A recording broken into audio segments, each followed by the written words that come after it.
gonna double check this stuff. You're gonna record me making a cup of coffee, Ruben, is that what's? Water.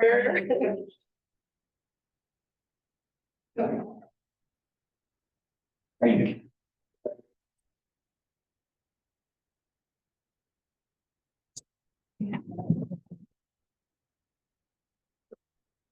Six.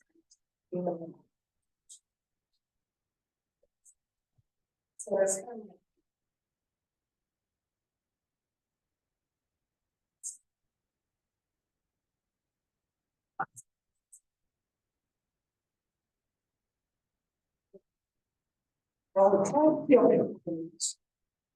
And I just feel, no, not together with the other one.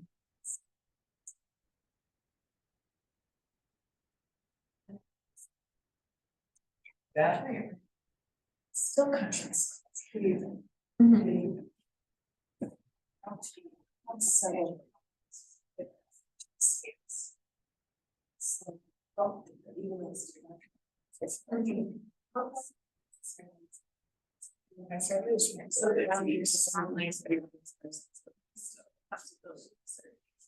it's really pretty serious.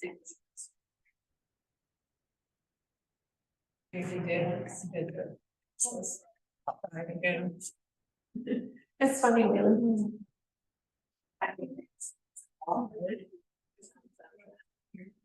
Our little thing is carved out. Around this is. That would be perfect. Fascinating. All right, should we start the meeting? Yes. Go for it. Should Call it to order. Okay, meeting's called to order. Roll call. I do roll call, Ruben? Roll call? Okay. I'll do the roll call. Commissioner Wilson, President, Commissioner Bucker, Commissioner Howe, Present. Commissioner Hogan, President, yeah. and Commissioner Knudsen, present. All right. Guess we have a quorum, we can continue. Yay. Yay. Approval of agenda. I move to approve the agenda. A second. All right. All in favor? Aye. Aye. All in favor? Aye. All opposed? Motion carries. All right. Approval of the minutes. I move to approve the minutes. I second. All in favor? Aye. All opposed? Great, motion carries. Actions and presentations, looks like the first one is Phoenix Rising. Did you guys?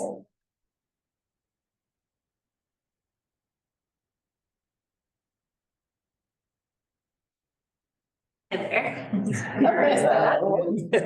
We did a kickoff meeting for the master plan last week on Thursday. That Lynn and Mary were both at. And I guess I'm just wondering, yeah, do you have questions for us? I have a whole bunch of questions for you, but like, how much time do we have and how do you want to do this?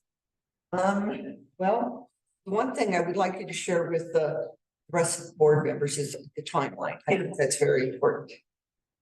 I have it on my computer. I was in a training all day, so I didn't get it printed.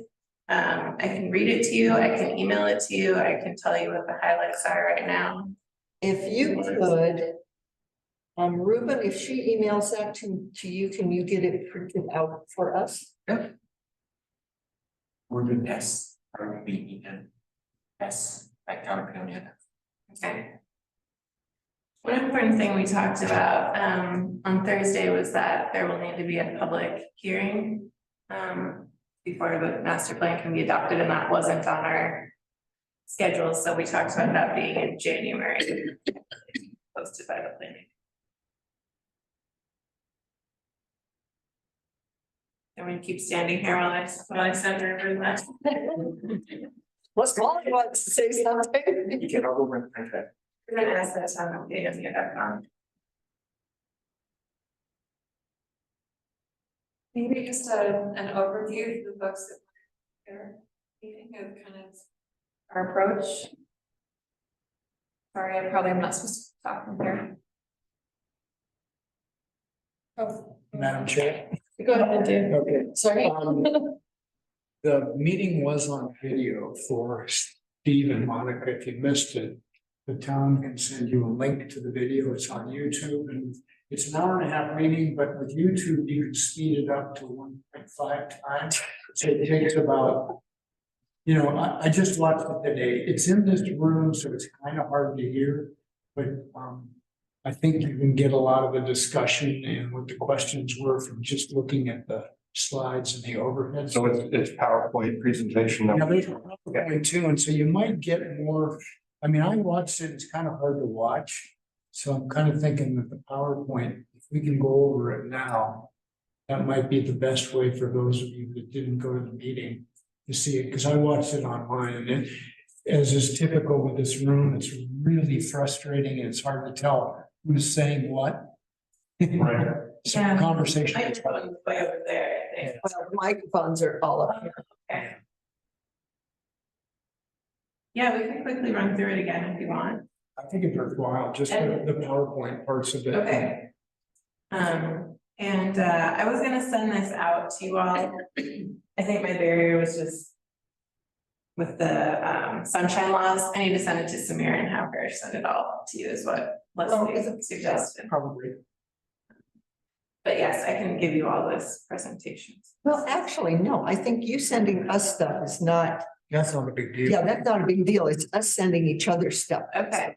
You just can't respond. to Whatever's available through the town site is Right. available to everybody. Correct. So we can look at whatever you have uploaded to that PowerPoint or whatever, however that works, but I'll make a point of looking at it myself. Okay. Great. I think we just can't talk. So Okay. So, last time I went on to Zoom and then she projected it for Yeah. me. Is that what I should do? Yeah. Okay. Let's see. Where do I find the Zoom link? Well, maybe while we're waiting for that to happen, we could talk about what the expectations are Just it. for us as the planning commission and what the expectations are of the trustees, because I think that conversation was. I couldn't understand it as well on the video. Sure. Yeah, well, it's more of a question, how do you wanna collaborate with this? Because the RFP said, like, you wanna work really closely with this. It probably would help if I could project this because I have a slide on that. Well, all right. Why don't we do this? Why don't get Ruben? Ruben, can you hook her PowerPoint and get it projected? And then we can get the timeline later. Okay. Be nice if I could see that while I just look at my screen. You can see that there. Okay. Once you're connected. Where's the link? The Zoom link. How do I find it? On the town website. Go to the town website and go to meetings and it should be at the top of the agenda packet. What he has to do is let her share screen. Right. But she needs to get into Zoom first.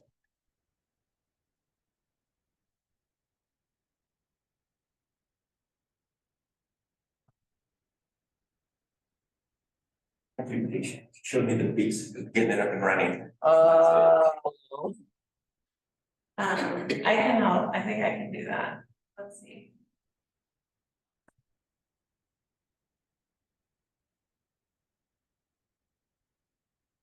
And on the events page, I don't see this meeting. No, it's not on the events page. Go to run your government.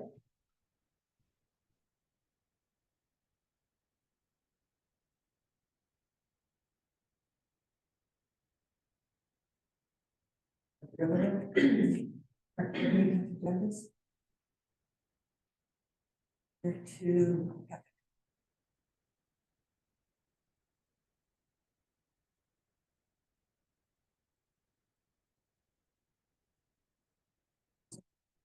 Okay, thank you. Welcome. All right. I would have been more prepared. I didn't realize I was gonna give the presentation again. It's gonna do some discussion. That's fine.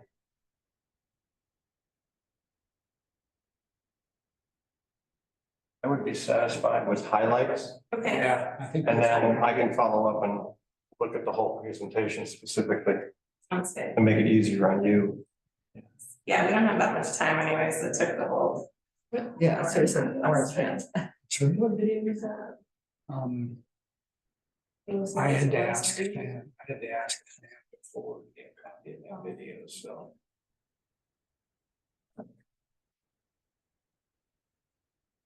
Let's see if I can share my screen. There we go. Oh, look at this. It's there. What a man.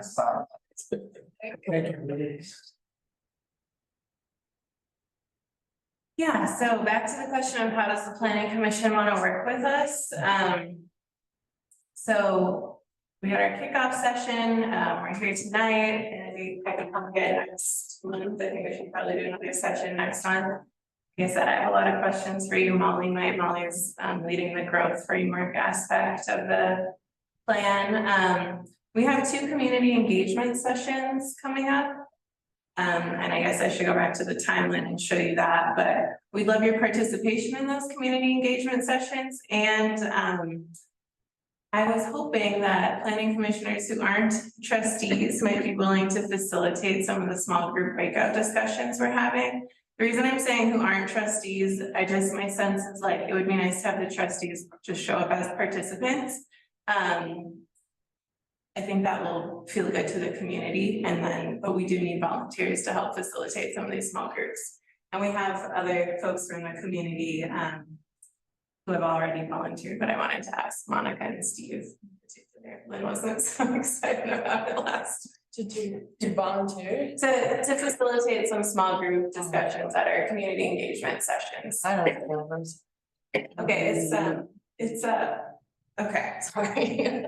It's gonna happen during the community engagement sessions. That's something I hope you can attend and participate in. But it's okay if you're not able to do that. Just think about it. And then we're gonna have a process for revision and comments on the draft master plan. We discussed with Lynn and Mary that the planning commission should do the first round of like substantive revisions on the master plan, and then we will run it by the trustees, but that you all would do like the bulk of the revisions.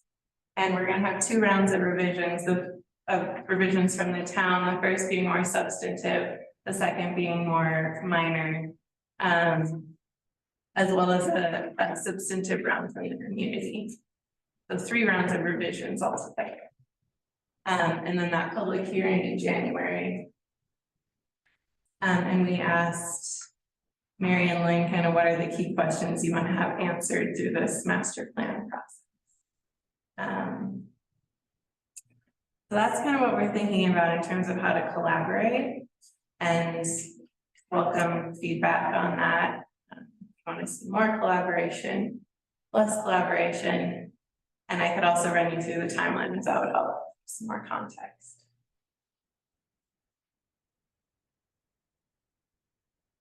Yeah, I'd like to have some sense of the timeline. Yeah, That's okay. like just a critical one as far as I can tell. And get a sense of that overall.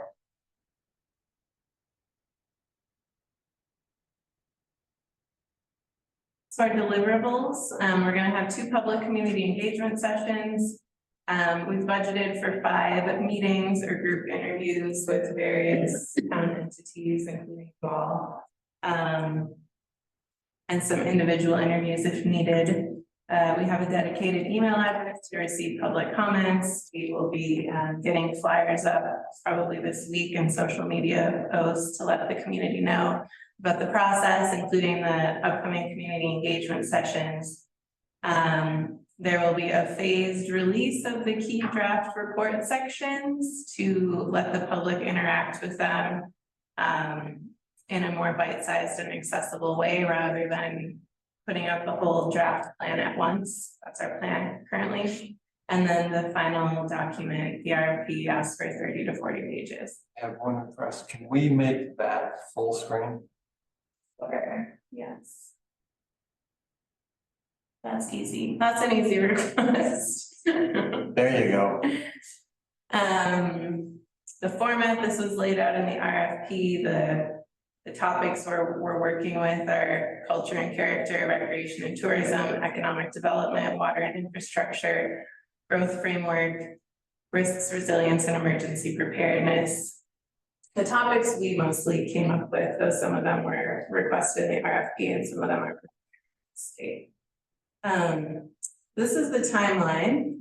So right now we're working on reviewing and synthesizing about 2,000 pages worth of background materials. I have a list of the background materials we have, and we got some additional ones that we were looking for. And we're gonna start promoting those community engagement sessions. The first one is Thursday, April 27th from 5:30 to 7:30 p.m. There will be a reception with free pizza beforehand. We're hoping to get a really good turnout. It'll be right here in this space. So that is something I would love for you all to participate in if possible. Stakeholder interviews happening through April and May, maybe some into June. The second community engagement session is Saturday, June 10th from 10 a.m. to noon. We wanted to do a different time of week to attract different folks, and we know the strategy session the town did last summer had a good turnout at that time.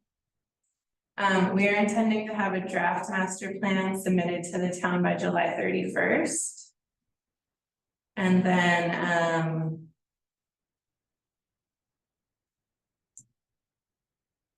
then moving into the revision process, the town will be providing their first round of substantive comments by August 18th. And then we are looking at doing public review and comments on the draft master plan. September 25th, October 2nd, October 9th. We will be providing our second draft of master plan to the town by October 30th. The town would give us their final round of edits by November 14th, and then our intention is to have a final master plan submitted to the town by December 18th.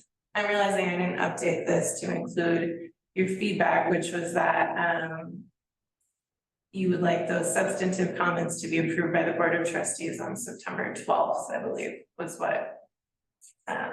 Okay, I'll get that in there.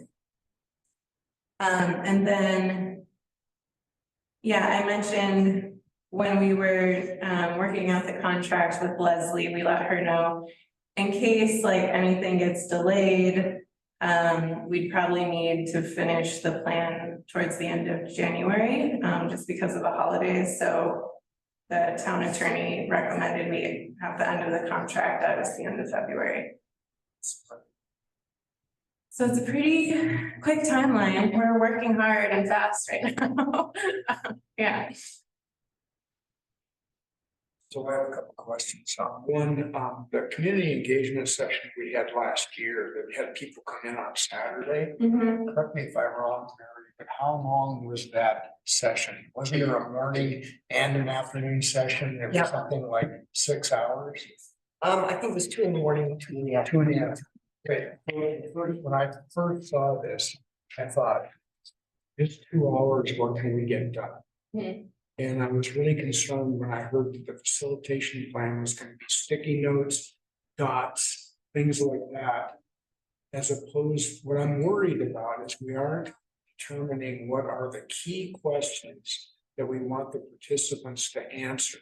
And in-depth discussions that could happen rather than sticky notes and dots. So just as a facilitator, I was concerned about that. And the time frame I thought wasn't long. I thought that 3 hours for each of those sessions would allow people to walk away feeling it was substantive. 2 hour session felt to me like it was just could possibly be too superficial. So I'm just telling you what my reaction is. Yeah. Well, as you remember, Dave, we had the same set of questions that were answered twice. Yeah.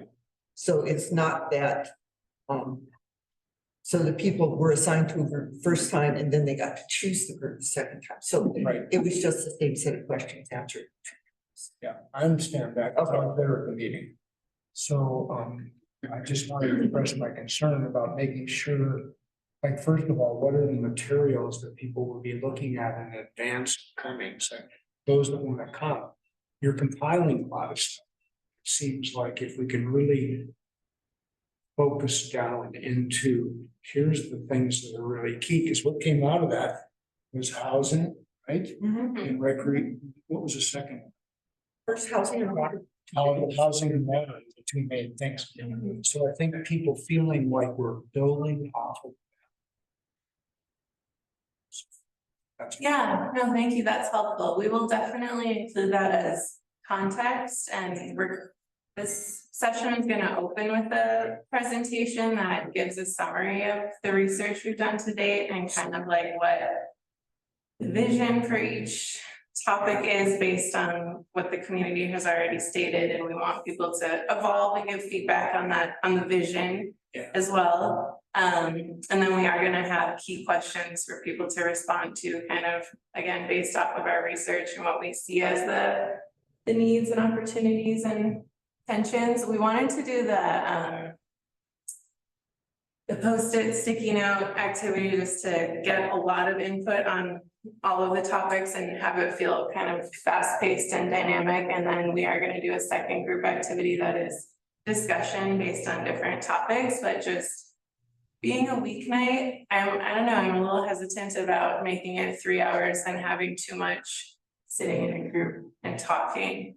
I could see maybe doing something longer on June 10th, and we will be further in the process too. And you know, this is going to be a more superficial session. It's kind of introducing people to the process and the work that's been done and where we're at. There's going to be resources online. People can see what all the resources are that we're drawing from and read those if they want. I would be surprised if many people did who haven't already looked at like Paeonian motion and all of those things.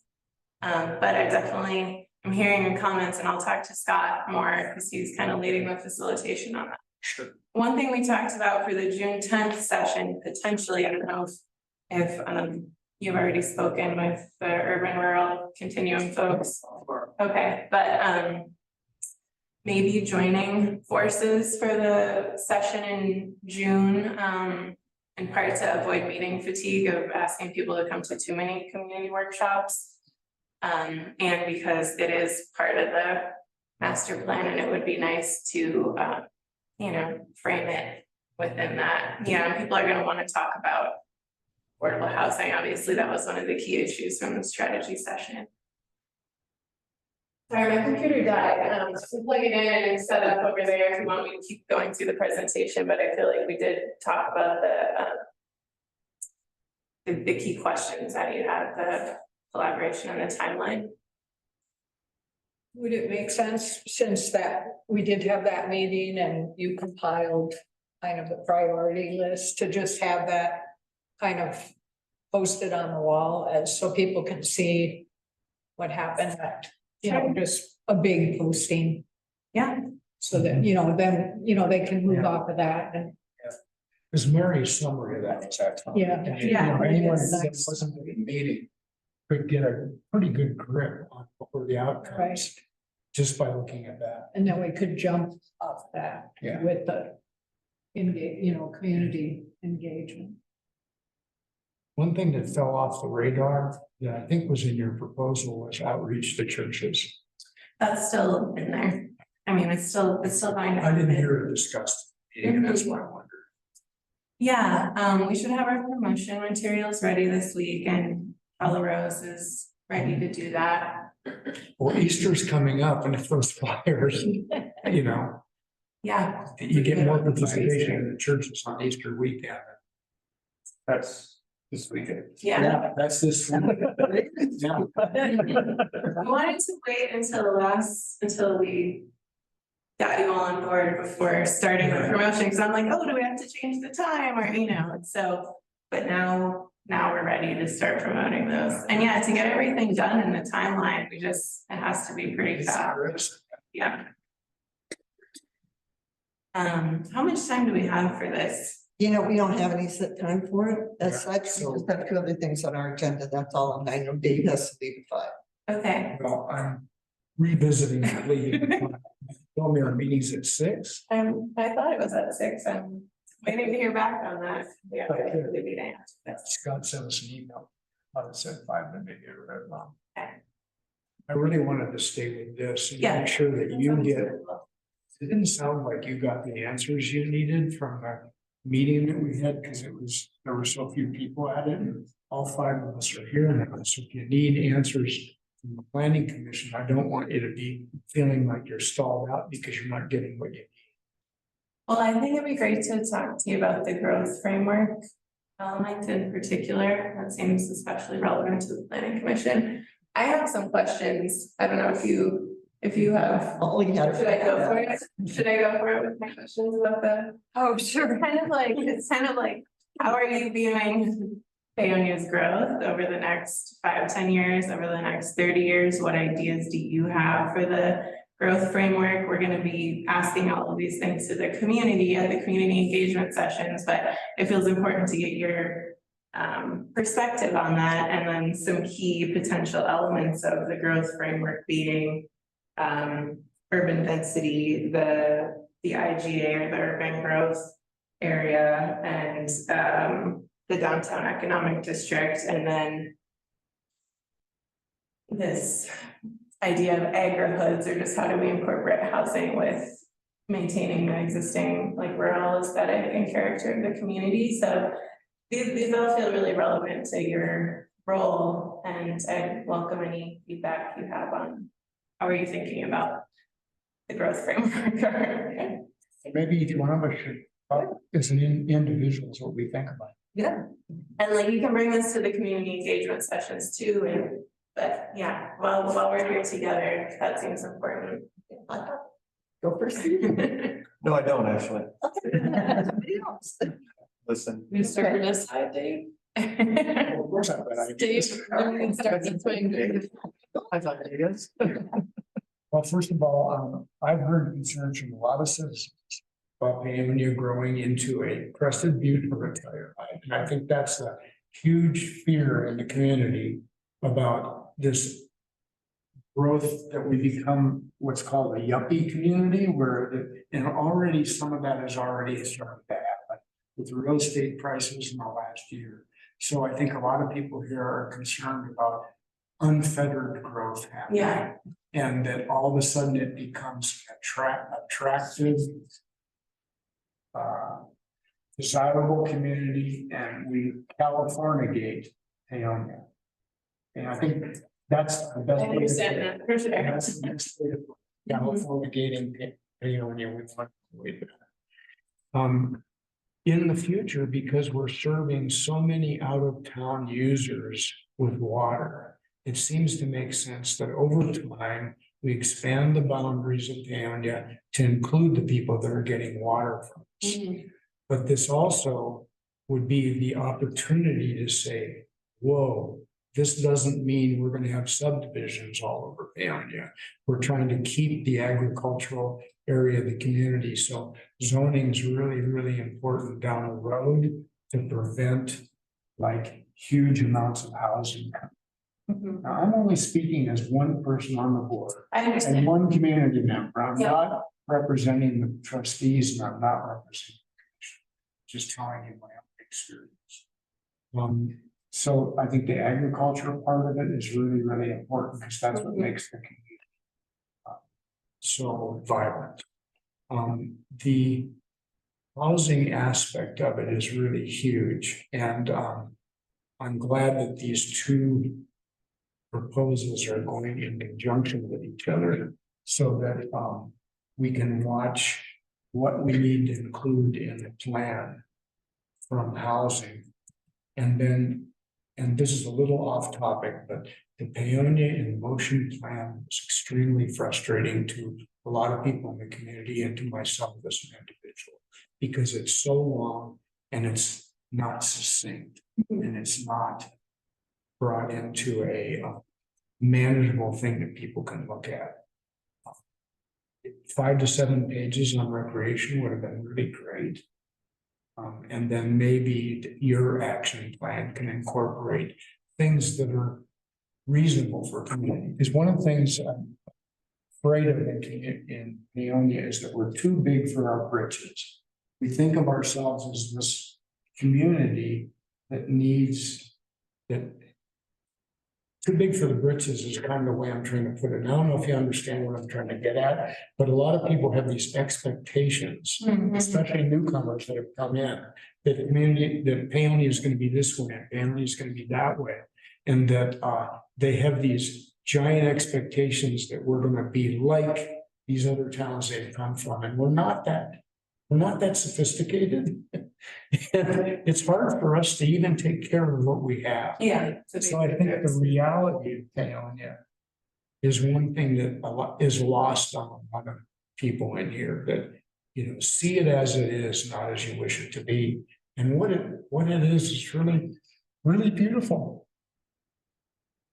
And it sounds like maybe educating community members on kind of what the realities are of where we're at should be an important aspect of community engagement. So, yeah, I think it's really precious, and I think the planning process can help us capture as much of that as possible. Well, thanks, Steve. All right, I'll just say a few things. A lot of it's the same as Dave. Let's see, the water issue makes me worry that we're going to shut off any ability for people to make affordable housing. And then the only people that will have housing will be the people who are affluent. And so I don't know how we're gonna deal with that, but I would love to see that we get the resources to people that actually make the town function, so that people are just coming here to vacation because they don't make the town run. You know, they're not the ones pouring your beers, making your lattes, whatever. You know what I mean? Wash your clothes. We have to do services, make your food, and if they can't get water, they can't get a place to live that has a tap, then I think we're failing as a community. That's my opinion. And I agree with him. We should do more urban density than urban sprawl. There's a lot of different reasons why that makes sense. And then that would also mean that we would need to focus more on being a walkable town, a bikeable town, not so far centric. I mean, that's a very American thing, but it doesn't, it affects your property values. The more we do the car thing instead of the walkability, you know, the more your property values are down. And so anyway. And I also agree that we should focus more on recreation, and because that is something that improves the vitality of the town. And as we decide to annex out, I would hope that we would use the tax money for affordable housing. So because a lot of the wealthier people live outside of town, and hopefully we could funnel that into housing for the people that work here. Yeah, I mean, I'd love to see Paonia thrive. I think that it seems like people are working extra hard, things are costing more money, you know. So anything we can do to help our community members, I'd like to see it happen in the future. And that, I mean, the housing is the number one thing. That's a clarifying question. When you said the water issue, do you mean the water moratorium? Yeah, so like, it does seem very much like whoever's getting taps are people with a lot of money. I don't know if you've noticed that, we're talking about hundreds of thousands of dollars. And, you know, no small family is looking at being able to afford something at this point. I think you guys pretty much capped it. And I agree a lot with Dave, and I think one of the things in discussing values is to maybe just take a poll. Why did you move here? Because a lot of people moved here because what the town is, not where they came from and what they could see it being. So to capture that information, you know, in the listening sessions, maybe right up front, just, you know, why did you move here? Write it down. And that kind of caps where people are at and where their expectations are. And the other, one of the big concerns I have is with recreation, that we don't become Moab. And one of the big things that happened in Moab, we're pretty close to what's been going on there for the last 30 years. And so once they allowed off-road vehicles and they can go anywhere in town. Now with the jumbo plan and off-road vehicles, it's like, I think we have to be really careful that we don't end up like that. So we have a lot of people from Moab wanting to move here. We have a lot of people that I've talked to, where are you from? They're from Aspen and they came here because Aspen became Aspen. So, I think those are the key issues and of course, the water, but that's being worked on, I think.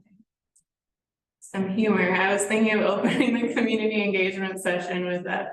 Who's got an example of a community where they really like the way it developed and that we are not hearing anything? I'm gonna be like, all right, who wants to become Crested View? Just like, sort of have fun. So I don't think we're really clear, people don't want that. And we have to be careful, like recreation should serve locals. Yes, we want tourism, but we don't want our economy to be overly dependent on tourism, and we don't want to displace locals with short-term rentals and all of that. Right. Yeah. And to be sure that we maintain, that we encourage services here. Yes. Versus, that we don't get, I mentioned, I think in the meeting, top heavy on, restaurants, bars, galleries. We have a lot of those already, but we need to keep our services and grow that aspect of our economy, I think. Name one place you can buy underwear. I think you can't make margins probably. Years. Probably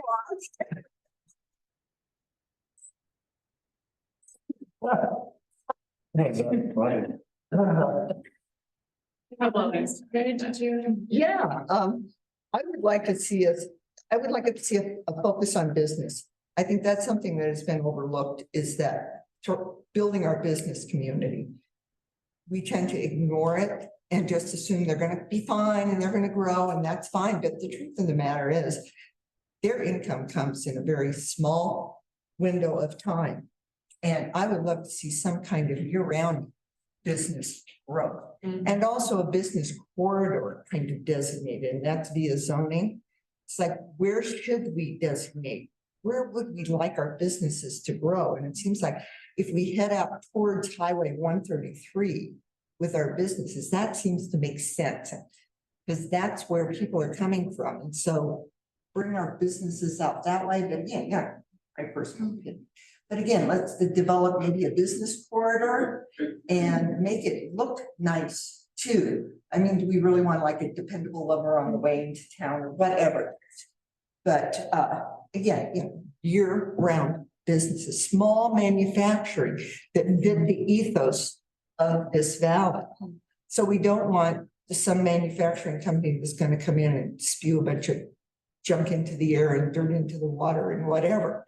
But there are small manufacturers who would absolutely be ecologically smart and would fit in this area and would provide jobs to people, be year-round income and all of that. And if there's a way that we can foster that kind of economic growth, I think it would be wonderful for the whole valley. And I would also like to find a way to attract more families to this area. At this point, we're attracting a lot of older people. We're attracting retirees whose children, either they never had children or their children are gone and grown. And I would like to see a way to bring young families to this area. And that means, I think we get a lot of people who come for Waldorf School for NIFSIS. So encouraging that would be great too. And I was talking to someone who was saying they were an old timer who was talking about Denver and the growth of Denver. And they said that Denver was doing really well and was growing just the way they liked it. And then They focused a lot on tourism in Denver, just went out of control. And so if we focus on tourism as our base, then we're gonna end up being Crested in all the rest of those places. So we need to find a different kind of economic base. Yes, we're gonna have tourism. We had a college here that might, like a Oh, small an arts edu- college or something. Yeah, some that kind could of bring in educational some younger institution. people, Yeah, a tech college would be wonderful. And that would help spur the trades too. I mean, that's the one thing this country is losing, our Right. trade. So yeah, some kind of trade institution. What a great idea. Mark. Yeah. Okay, Yeah. that's fine. All right, I'm ready. Okay. Couple of things. Water is a critical. We still don't have a number in terms We're of, getting closer. I know, but we don't have it. It gets really very clearly defined if you only have so many tabs. Very clearly defined. Okay, so then how are we gonna do that? And what does it mean in terms of expanding and developing? And how do we want to do that? My own personal feeling, I tend to agree with trying to keep it in closer to town. I'm not against including those people who, and this is always a tough one, those people who live out of town and are using the water infrastructure of town. But don't have to pay, anything but what they're paying for the water, right? And so there's no tax base from that. And you'll get a lot of pushback from trying to gain some of that. Of course, nobody likes to pay more taxes, I get it. I'm not a fool. But there is that component of things to take a reasonable consideration of. And I am one of those small manufacturers. I also taught for the Colorado Roofing Association. I wrote their curriculum and taught with them for 5 years. I would love to have a trade school here and teach people. I'm getting too old to be doing this. We were just talking about it the other day with Diana. It's like, I gotta stop, It's hard for me to do because I've done it for so long, but I still get up on the road pretty much every day. And, I work really hard and I can teach what I know. I would like to see that. The challenge is that unless you have housing that's affordable to have people here and you have an infrastructure of industry that can serve those individuals, right? So it's more than just, you can't, a balance between tourism, which is great to have. We love having people in town. There's great things that happen. It's fun, engaging. A balance between that and the practical reality of having to live every day when nobody's here. That's a key element to try and find the balance between those two. That would serve me as a business owner. And I think a lot of people, and it might draw, if you had the opportunity to have the kind of individuals who want to live in a beautiful place and work in small industry that has been encouraged within the town boundaries or close to it, because we're technically not, our business isn't in the boundary of town. But those are important components because you can't just rely on one thing or another, because what happens when people don't have the excess income to go Right. tour, Recession. all of a sudden you're stuck. And if that's all you're relying on, you're going to get screwed, Yeah. because unless you do become an Aspen, where people who are not affected by recession are there all the time. And I think it's already been mentioned that that's not where we want to be as a community. So there's a balance in all of this that I would like to see. And I agree particularly with Monica about the idea of trying to figure out how do we guide the board trying to find a way to develop affordable housing within the community that benefits, one, current landowners and people who are gonna wanna live here. And I'm not talking, 350 square foot limited living units. I've been around those, I've built them, they're not really that comfortable. So, but trying to figure out some way to, when we all know that we need it, and that is, one of the most critical items, I think that's been talked about so much Yeah, over the last while. How do we embrace that and find a way to make it happen? For the community as a whole, so that's my sense of it. Well, so can I ask a question? I have put a word down here and I just make sure that this is what you're talking about, is like a sustainable workforce. Yes, that's a good way to put it. Yeah. And if it means being able to provide, because I've talked to a couple of people about the possibility of developing some kind of trade school. There's enough people here with incredible skills of all kinds and types, Totally. that are getting older, and why not mentor younger people who want to come in and who are willing to work hard, and, we find a way to, to tell you the truth, if you had a place as beautiful as this to come to learn how to do something, that'd be charming, as far as I'm concerned, I think SEI is a good model for that. It is, it's a little different. It's a little different, but it's a good model to work from. Yeah. They do have a good model to work from, so. Great idea. I'd love to see something. So just to summarize a little bit, it seems like we really want to focus on a diversified workforce. So where we're getting income from different sectors, not necessarily just, you're saying not tech tourism, but something that would be a little bit more recession proof. So there's a lot more different places where people are getting their incomes. Can I add something here? The arts. There are more artists in this town That's what I was than thinking. any place I have ever been on the planet. It could be. And it's not just one type of art Right. that they do. And the healing arts. Healing arts. Underground. Yeah, there's just so much going on here that, it's, I don't know. It blows me away every time I turn around, because it's not just, oh, John? Yeah, well, he built this and he invented that. And he's writing a book and he's growing vegetables in his garden. Yeah. So that's an important component too. It's an integral part of who we are as a community. There's also like a lot of small, recently, like small movements of groups coming together to create, like Fiber Shed, where it incorporates the producers and the makers and, whatever. And that could really be grown into a very viable industry, and it has been that's an international organization.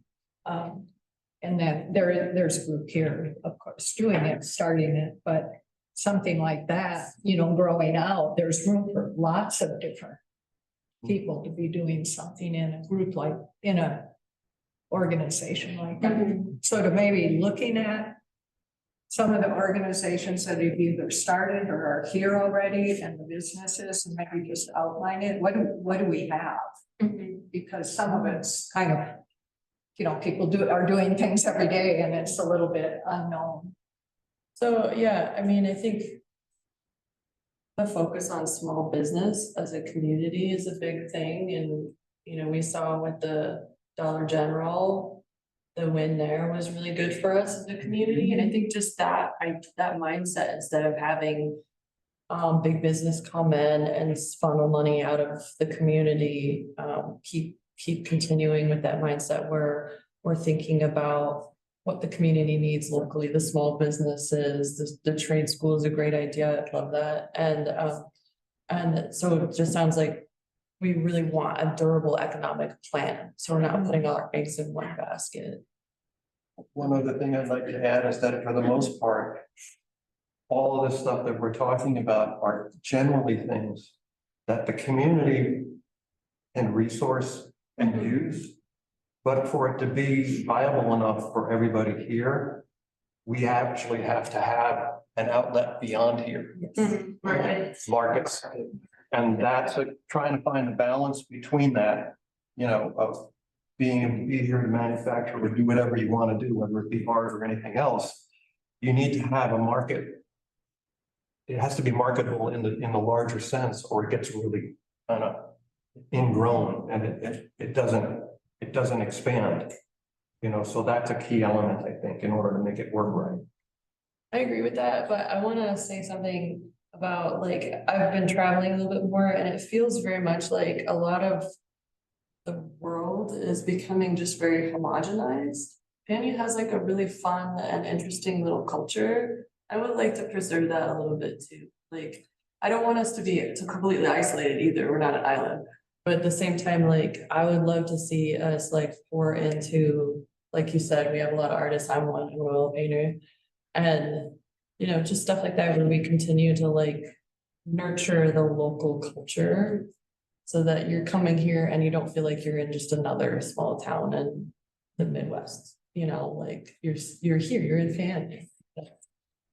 Special. We need a progressive chamber of That's a good kind of segue to one of my questions for you. Just looking at kind of who the existing economic development partners and resources are for this area. And hearing what you're saying, Mary, about light manufacturing, I'm wondering like how strong that connection is with One Delta County. That seems like they would, you know, they're trying to attract investment of that type. A lot of, I agree, like small businesses should be a priority, and that's not what they're about as much. But it sounds like that's not. They're really focused on Delta, right? Really focused on Delta. Okay. Not- I would agree with that. After their annual meeting. And Yeah. actually, some of the businesses they brought in all came in. Really? Yeah, and so that was really surprising to me. I went to their annual meeting and that was actually a good surprise. Oh, good. So But that might be an avenue where I don't think. okay. But you know, what all of you said begged the question, when we're looking at things coming in, we need to ask ourselves, where does the money go?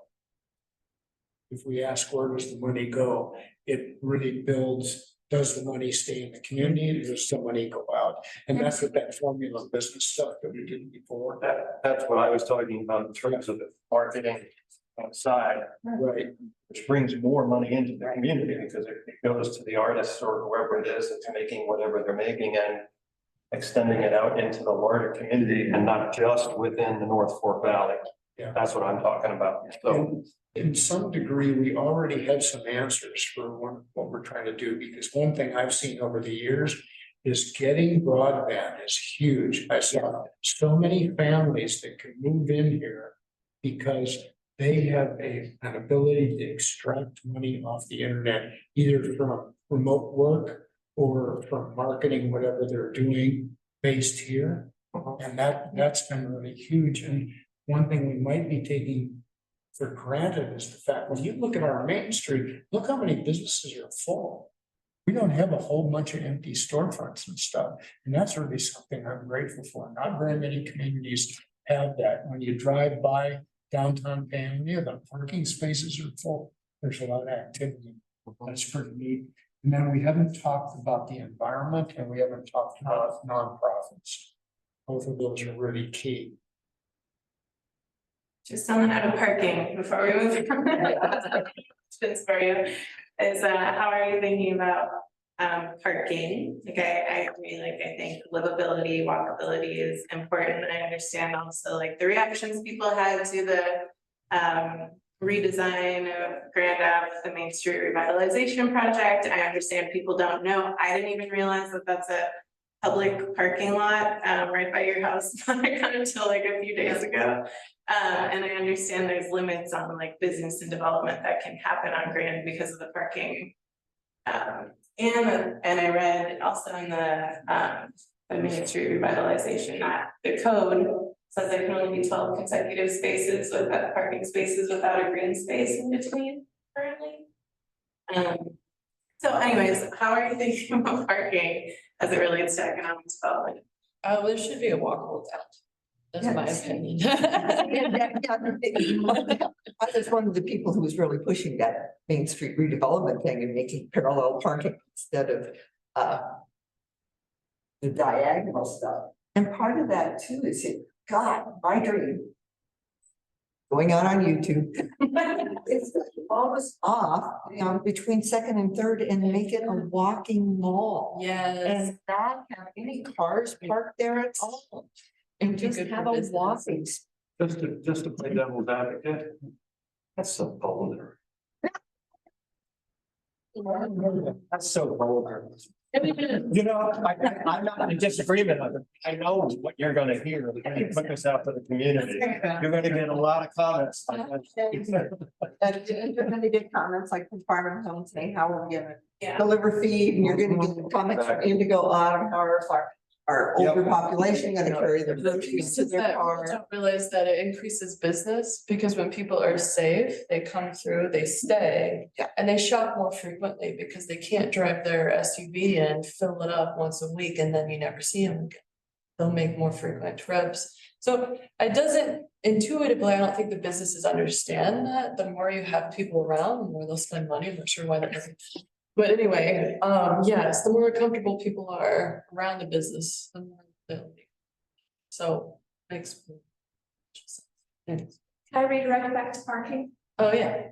So, I think currently we don't have a major parking issue to me as a business downtown. I generally see open parking spaces, which is great for a downtown area. And at the same time, we have parking regulations in place in terms of our zoning requirements that has several businesses kind of hamstrung. And so it's not allowing businesses to open and start to grow and create the economy that we're talking about. So that's something that we need to look at. And I think the other side of it is whether it's as much as closing off a block, or even if it's just pocket little parks like we had in the downtown experiment or demonstration. The other part of it is that the Grand Ave is not wide enough to support legally diagonal parking. So as we start to make changes, we're going to kind of get pushed into creating parallel parking. And so there are these reductions that will eventually happen as we make changes to that. So being mindful of how we create a way to generate money for parking spaces, future parking spaces, and where to envision, moving some of that parking. How are we thinking about connecting to that parking? Are we thinking about trade-offs for businesses that are open at night versus day? And if there's any other questions, those are kind of my thoughts around parking. Either in the listening session for the strategy meeting or one of our discussions, wasn't it brought up to do some parking in the town lot next to the river there? And then the idea, and then bring, have a bus that can come at certain times, because the parking back here, I notice, is getting more and more filled, especially theater nights and Final Fridays. And so it's not huge, that area, it's not huge. And also it'd be nice if the old Hayes building did develop housing, and some of the places here that have apartments that, could be available, that those people back there too. And so yeah, I think parking is to kind of reorganize a larger parking area there. And then too, when Big B's does their. Just to clarify, are you talking about the area that's for the bridge on the left-hand side? That's what I've always thought. It's a big area for parking. And it's And not that- instead of a bus, I think you should have a decent sized razor. Right, that handles 5 or 6 people at a time, because it's a very farmish, like transportation device that would be in kind of, you know, in the vein of the community as a whole, you know. Especially after you've had a few ciders. Well, the guy who's driving it doesn't have to. So what is this? Like a razor, you know, like a, you know, a small, no, the scooters, they're 4x4, a small 4x4 that everybody has and drives around, you know, their farms and stuff like that, side by side. Yeah. Only it fits 6 people instead of, It makes it like, I'm just thinking out loud, Make it- sorry. yeah, make it like, But I've always thought that lot would be a center. It's readily available, the town owns it, relatively simple to go ahead and lay it out and pave it, you know, I mean, relatively simple. And it's not far from town. You can walk there without any trouble. It's not that far. And the other thing it could be used for, because Monday and Tuesday, we don't have any restaurants open. And so the food trucks do really well, but part of it could be used for food truck Absolutely. availability. Could be. So, you know, there's more economic advantage there. I'd love to see a push for more alternative transportation, bikes and walking instead of just something you fill with fossil fuels. Would be nice. I mean, I think the other thing you could put there out of the parking lot, you could have some free.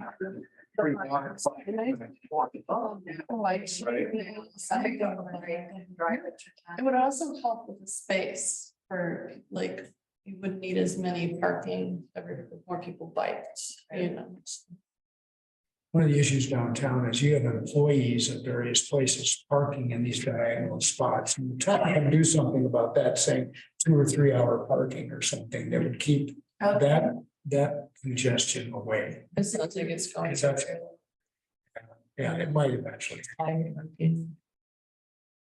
Great. Did you want to talk about the environment and nonprofits?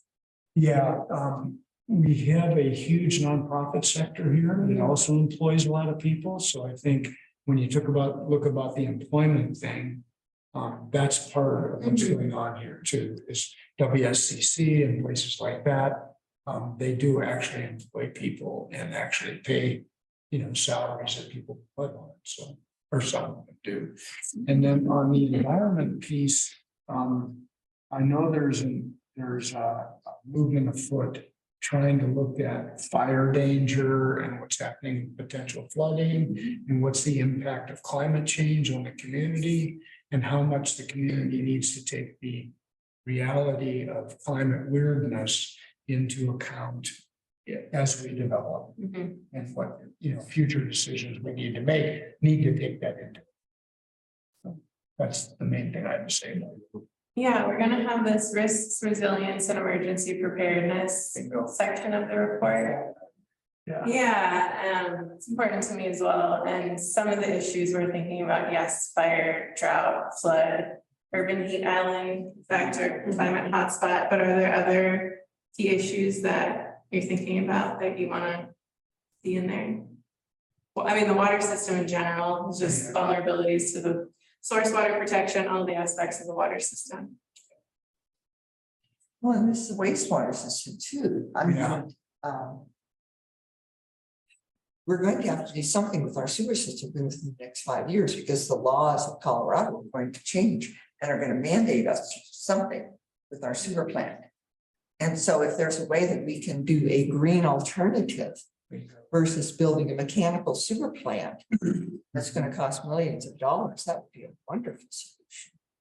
And there are good models out there for There that. are. Yeah, it's just can we convince the state to let us do it? And the other thing too, that would help with the sewer system, and it is legal in Colorado, but the way they've got it written up, you can't even do it, and that's gray water catchment, you know, to Yes. encourage that. And then Yes, have, you know, that's a great job opportunity too. It's setting up gray water, and you know, eventually you could set up even black water. I mean, there are people doing it all over the world.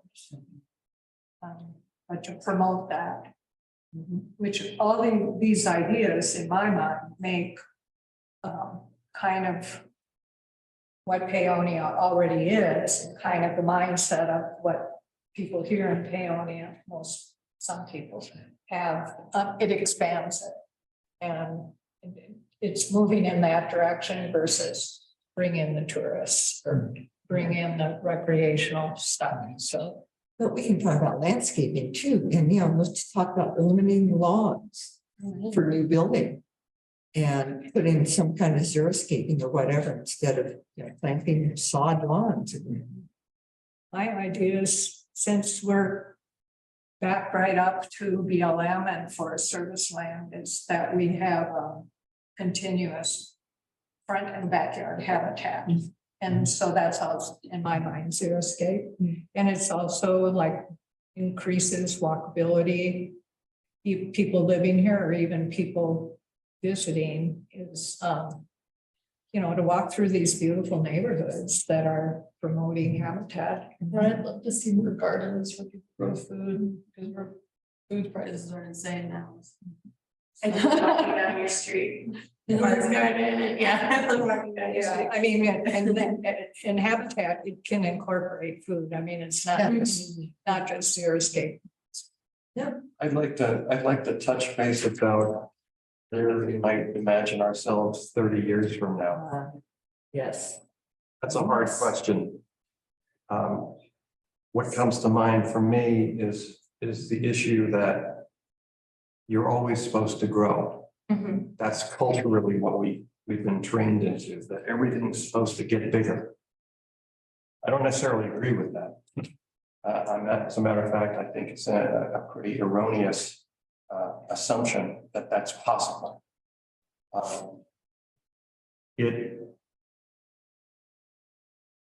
Like being okay with enough Mhm. it's a difficult thing for we as human beings, but at some point, do we all have enough water? Do we all have enough food? Do we all have enough room to enjoy and play and do the things that we like to do? And how does that impact the really long-term vision of what we envision the town to be? It seems like the employers complain that there's not enough workers here. So that's the big, there's the. I think we have agreement.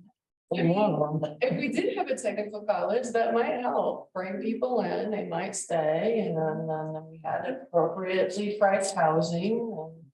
And they could stay and for us, so that might be.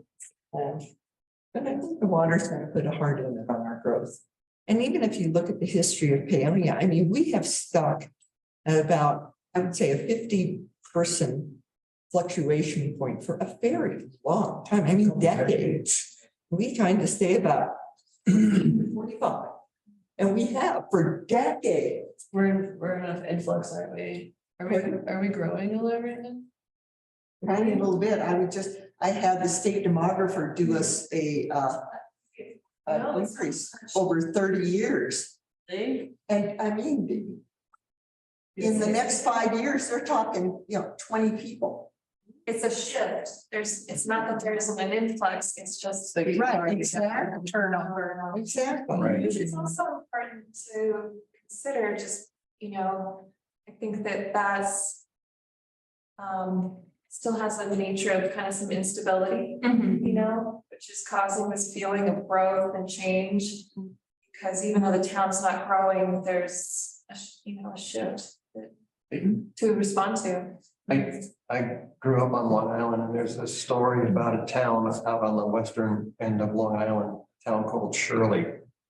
That what happened is that this community of Italians that lived in Brooklyn, they were all like having all kinds of problems with all kinds of, crime and things that were going on in the community. And so the family, all the town fathers got together and they said, okay, let's go out. We'll buy ourselves a piece of land all the way out on the end of Long Island, and we'll build ourselves a new community that's not near anybody else. So they did that, and they created the town of Shirley, and they got out there. And 3 years after they got there, the crime and everything was the same as it was, and they figured out that it was all their own kids. And the point of it is that what happens quite often, because we talked about it earlier, it got broached, was the idea that people come in from different areas and asking that question, why did you come to Paonia? I think is a really good question. What often happens is people forget they come to the area that they want to be in, but they bring all the baggage that they had emotionally and physically with them. You know, it doesn't go away, you know, so the stuff that, to some degree, there's a component of that goes on, even though there's that change that we were just talking about, people, you know, who are leaving here, who lived here for a long time, they're capturing the value of their house and moving somewhere else. Somebody else comes in, doesn't necessarily change the number of people, but the town changes. Yeah. You know, so, and I don't know quite what I'm saying here, but I think it's just a anecdotal kind of thing to be aware of, and how do you try to compensate, at least in some way, shape, and form for that, you know? I think part of that has to do with values, and I know the big component of what you're talking about is values. Now, I wrote an article for the DCI about 2 years ago, welcome to Paonia now, start making eye contact, make eye contact, and you talk to people in the grocery store, you talk to people at the post office. When you see someone put their reverse lights out on Main Street, you stop your car and let them pull out. So it was just some basic things about the culture we have here that I think is really, really important. And yes, you wave to everybody. Yeah. One finger or two. It's not. Years ago, that grant came in that did the Burton Salt project, and the town council at that time was very much, I don't know why, but they would not post on the wall the outcomes, the values that came out of the Hartensville project. And that was really disappointing to me because there were people from all walks of life that participated in that tried to come gel what we were about. And I thought it was a pretty good statement of what came out of the Heart and Soul project about who we were. So I'm hoping that you're not trying to reinvent the wheel, because there was a lot of work by locals put into that. And the town council at the time would not post them. So, I mean, we have a little piece of it there with the BIC fair. But that'd be nice to resurrect that when we do our general plan, that part of the action is we post what this general plan is. Every time we have a meeting, it's on the wall. People can point to it and say, oh, don't you remember? We're trying to do this. So I have a values-based company, and our values evolve, you know, they can change a little bit, especially if the team changes or as we grow. But each team meeting, we go through them, and the idea is that they're there for a filter as we make decisions. And so for us, it's like, it might be a design decision, or it might be, do we want to work with this client? But I think when you're thinking about it in terms of policy or leading, that those are the kind of things that also, you know, like, does this fit what our town values are when we make this decision? So to add to that, I worked for a company that had very simple values: freedom, fairness, water line, commitment. So every time we had decisions in that business, we would look at freedom to grow, water line, is this something that could sink the company? Commitment, each person makes their own commitment. You know, it was those kind of core values where it was a simple word and we could just look at it and help channel it so it was consistent. And so what I'm hearing is that having some kind of established town values, which sounds like the Heart and Soul project already drew out, would be part of what could continue what Paonia is through these demographic changes through growth. We have the shared values. And we are using those materials. Yeah. Well, I just wanted to add on to the few things said about growth. A real classic example for me is Salinas, California, and they limited their growth with the water moratorium, because they didn't have the water. And what was happening was they had these outside areas that were starting to get developed by, muscle houses, lot of people with a lot of money coming in, buying up the outlying land and wanting to develop it. So they put a water moratorium on. It's still on to this day. That's probably 30 years later. And that town is so popular because it's so sweet. And when you come in, it's, beautiful, just nature. And then you've got the town. And they've never taken that water moratorium off because that was their way to limit growth. Now, that's not the best in my mind to limit growth, but when you look at Delta County wanting to promoting more subdivision and things like that, I think that's where we could kind of limit, small subdivisions versus large subdivisions. But looking at how can we regulate growth in a way that's reasonable? Yeah. Not, Well managed. yeah, to come up with a plan for that. That sounds like a good segue into talking about other items on your agenda. Actually, I've really taken up a lot of your time already. The last thing I'm thinking about is if you have any thoughts around bikeability, walkability, pedestrian trails, things like that, because Canyon Motion doesn't have much in there other than like rails to trail. Oh, yeah. But if there's any like more. I think the specific first things thing like would be from here to Big B's. That'd be like the first. that. Oh, and Matthews Lane. Oh, yeah. And that's time they took volunteer park. For the Yeah. kids. At least that's Yes. a safe walkable. Right. Because there's like tons of people coming to Big B's Yeah. during the summer and they're drunk, so. Yeah, well, at least they run a shop, which is good. That's true, but like. Yeah. But then you can extend that to Hotchkiss and we'd have like a nice green belt or something along the river. That would be awesome. But it would be nice to have bike lanes in town. Yeah, I'm just passing in town specifically because to work with the town. Right, yeah, I mean, just that third. God, third's wide enough once it gets repaved and all, but it's just getting no job. Once you can actually really ride on. Yeah. Actually, I mean, I have one thing I have a very personal investment in is handicap accessibility. Oh, yeah. My brother-in-law and my sweetheart Diana are both mobility challenged. And there are plenty of other people in this town I know that have some issue yet, as far as that's concerned. Sidewalks are a disaster. The streets.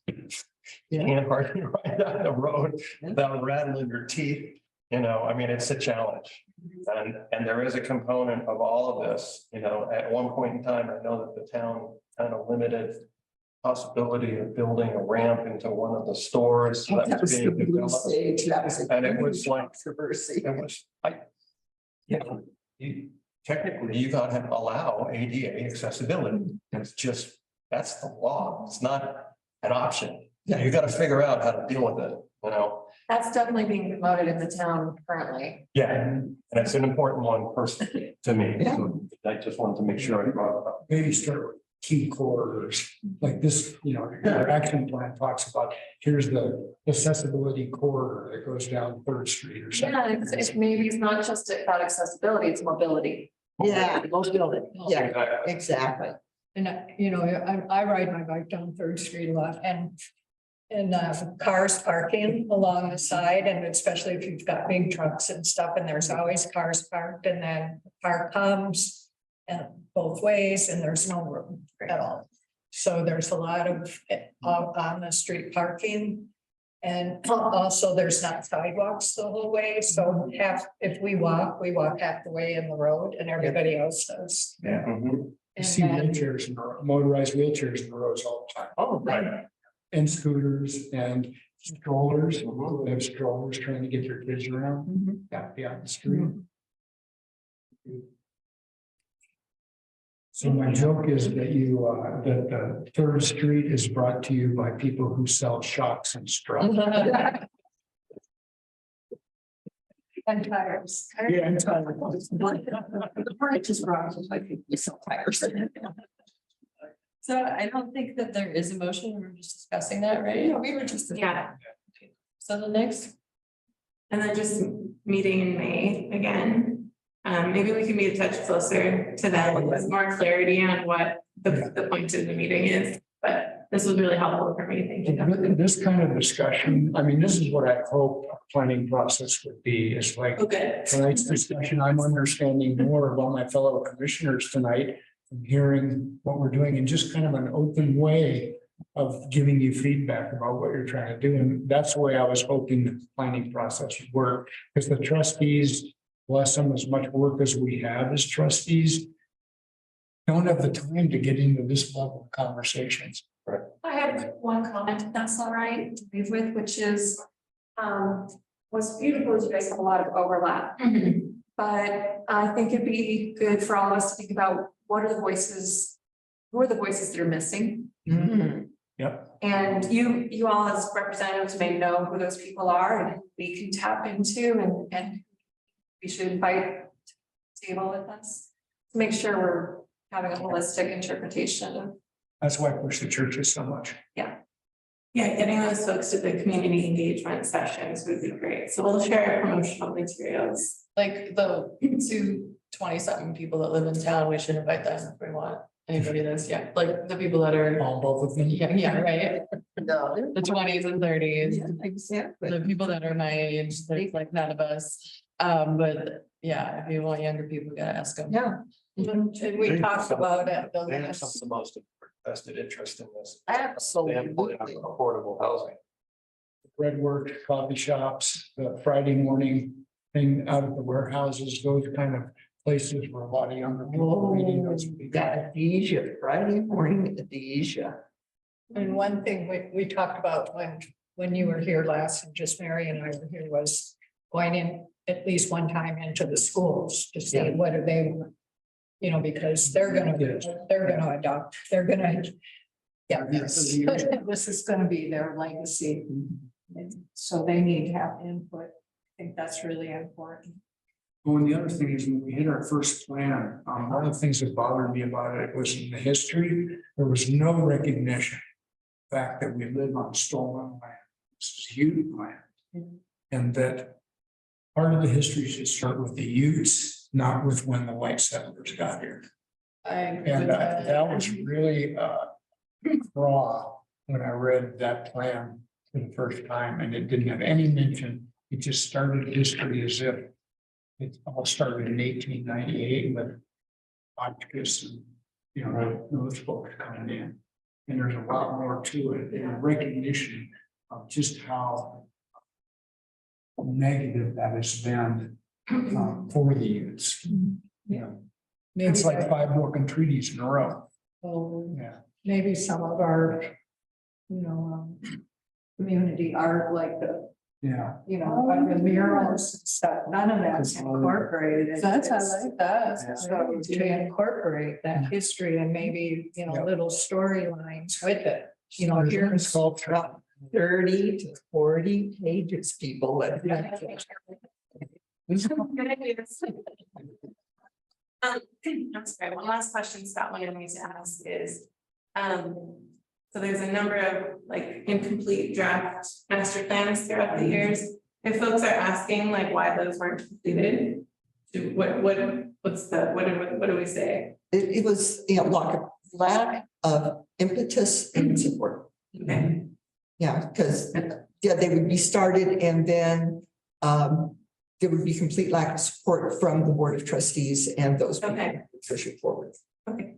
So I think pulling the board along at every step of the process, like if at the beginnings of each board meeting, there's that anyone can come in and talk for 5 minutes. So if at the beginning of every board meeting, rather than trying to get on the agenda and make a big deal out of it, just a date Okay. each time for 5 minutes would be really cool, or have any one of us on the planning commission come in and talk about it, but something like that that just keeps them, our trustees, moving along with the process. Because like with Paonia in motion, what happened is the people that drove the process went blank.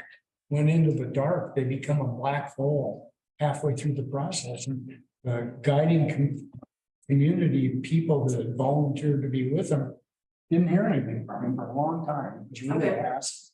So it was on both sides. It was the people that were doing the planning, not keeping that coalition together. And it was the trustees not being brought along every step of the way. Okay. Because the worst thing that could happen is we have a lot of discussions here in the planning commission. And then all of a sudden this document gets dropped on the test trustees and it's a big surprise and they didn't really know what was going on. And they weren't involved in, the community sessions, stuff like that. Yeah, and I think it'd be really important to make sure that they get invited personally to the community input sessions. Get it on their calendars because it's Yeah. really coming up. Yeah. I've happened to be. Okay, and then after each one of those, there could just be a little summary that goes to the commission. I'm so hungry, you guys. Can we just wrap this up? You gotta go. Yeah, I have a kid at home. Yeah. Okay, So, neighborhood boundaries for liquor licensing, yeah, I wish Sam was here because she's the one who really understands this. should we wait till next meeting? Yeah, this doesn't have to be done right away. I do have one question about it. Where did this come from? Sam wrote it up. She, Yeah, this is part, as new clerk, she's really diving in and trying to understand the liquor laws. And this is part of her understanding of liquor laws and what needs to be done as far as designating these neighborhoods. And as her I understanding. read it, so I understand the Right. purpose of it, especially from the standpoint of keeping there to being consistency and clarity when people come to apply for a license and everybody's treated equally. Right, So I get it, it's important, but I wasn't quite sure, I couldn't quite tell. who Yeah. Actually, it's. in play. Yeah, okay. Did that come as a result of the last town meeting? No, actually, this happened before the last town meeting, before those people came to the last town meeting. It's as she was going through and learning liquor laws, she said, well, this is out there and we have never defined this. Yeah. So we need to define it. That's good. That's based on that group that came. Right, so that would be the next thing. So we do need to. So we need a motion to table this tonight. Yeah. I make a motion to table the liquor boundary. Part of this agenda to the next meeting. Second. All in favor? Aye. All opposed? Motion carries. Okay, so this discussion on the IGA, I know we discussed things and made recommendations to the county commissioners. So I think what we need to do is we just need to make some bullet points so we can take this to the board of trustees at the next meeting and say, these are what we want. This is what the planning commission recommends for the IGA. And then the board of trustees can move forward on. Well, I read this, I didn't see anything, I mean, what were you guys thinking? I didn't see I think anything. Dave made a comment about capitals. Yeah. The confining animal feeding stuff was in there. It's a half a mile limit. And it's enough, but the trustees should pay attention to that. I noticed that the notification between the parties is not clear. It doesn't say like if the county gets an issue, how soon they're gonna let the town know. The notification stuff is too In loose. terms of timing, Yeah, timing. In other words, like if the county has a proposal, how soon do they have to act on it? That's the thing that developers run into problems all the time on is because you gotta tell them within 15 days or you gotta tell them. So there's a couple places in this that made notice of this. So Good, where's A4, parties meet at least annually to discuss the effectiveness of this agreement. I don't think that's realistic. I don't think we would be meeting annually, but the other one was, parties agree to coordinate, this is in C3A, 3CC, and E3. all right, so, So those are the places, E3 and F2. all right, Those are the ones that I saw. all right, so go back, so 3CA. C3A. C3,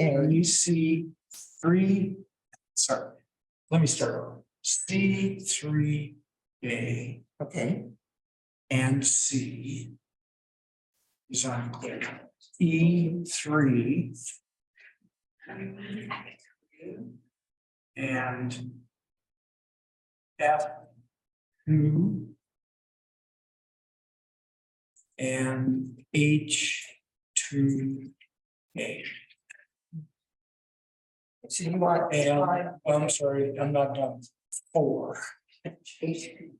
Wait. 2, A and H4. H2A, Uh-huh, 4 itself. H4. Just for. It's just 4, number 4. Oh, that's still under H. Okay, yeah, you're right, H4. H4, okay. Those are the only ones I saw with, you know, you just clarify, I'm gonna do what by. So these are unclear. So you want what timelines? Yeah, there should be notification requirements or how soon you're gonna do something, get 30 days to do it, get 10 days to do it. 15 days to do it, so those are the things I think need to be cleared up. Because it's too ambiguous. Right. So, and the B3, the land use with the feeding operations, it says within 1/2 mile of city town boundaries. I think it's, that's like right, outside the town, so, you know, I clocked it when I drove into town today, that where the growth boundary starts, and from Hotchkiss, it's right at Pumpkin Hollow, and that's 2 miles from town. And so that, even there, I think it's too close. Driven through my class, it just takes more than 2 miles. Somehow overlap, I know we're talking about master plan, but overlap, we're talking about, that could be a component of why we would want to include agricultural properties that are on the water system. Yeah. So that the town has the decision about that. We have control over those decisions, the county doesn't. But the thing is, that is not in our IGA at all. That area. So Pumpkin Hollow, all that is not in our IGA. If you look, what we discussed. How to town, yes. Well, I'm at Pumpkin Hollow. Our shop is right there, Right. Yeah, and that's 2 miles from town. 2 miles, yeah, that's what I clocked today, and that's too close. Because you have a lot of residential stuff from the high. no, that's our growth management area. That is not our IGA. That's not the IGA, No. so wait. But this is saying 1/2 mile from the city town boundary, Right. regardless of underlying zoning. Right, So exactly. we don't want that. So what we're saying, so we're negotiating the IGA, not the growth management area. And so in the IGA, we can say in the IGA, we don't want any capitals in our IGA, but that's not going to be the growth management area. That's a different document. That's Delta County. That's a different thing with Delta. Well, that's what I was talking about in terms of the possibility in the master plan Oh. to determine the GMA as a component of the town as a whole. That would be a growth, not necessarily a tax burden on those people, but Right. control of that area That's more, by the town. that's more like our 3 miles. Right. Right, Exactly. So Right. just a thought. okay, so are we pretty much agreed we don't want capitals in our IGA? Yeah. I make a motion, we don't want capitals in our Second. IGA. All in favor? Aye. All opposed? Motion carries that we will recommend to the Yeah. board trustees. Actually adjourned. Yeah, I think they're. Let's adjourn. Can we adjourn? Is there any, do we want to just, Next meeting is next month, Well, first yeah, Wednesday. yeah, because we now have an agenda item, so we will meet the first Wednesday of next. I think I'm almost at my term. I don't know how long I'm- Oh, I think I'm about to be Yeah, we, Might have to appoint someone else, because I've been on this commission forever. Been here for. No, it just feels that way. Years. Yeah, I think it's June, but I'm not sure exactly. We can check that. So yeah, I think good job with that. Let everyone know what the term. yeah. Okay, so okay, is there anything else you want to recommend to the board? So we have clarifications on a bunch of stuff. And then no capos in the IGA. did you want to make a motion on right?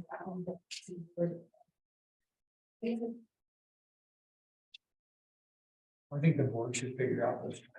They can handle. And this is just the area where it's unclear, and if the board has an idea of what it should be, the board will figure it out. Because they're the ones. Right, they're the ones who have to go into it. I'm not trying to get Monica. Yeah, thank you. So I mean, is there anything else for this agenda item, or should we? I think that's just it. We'll just, the board doesn't mind, I will go ahead and write something. We'll set up an agenda item. And put it on the board. All right, then. I guess If I have any questions out next. Sounds good. I make a motion, we adjourn. Second.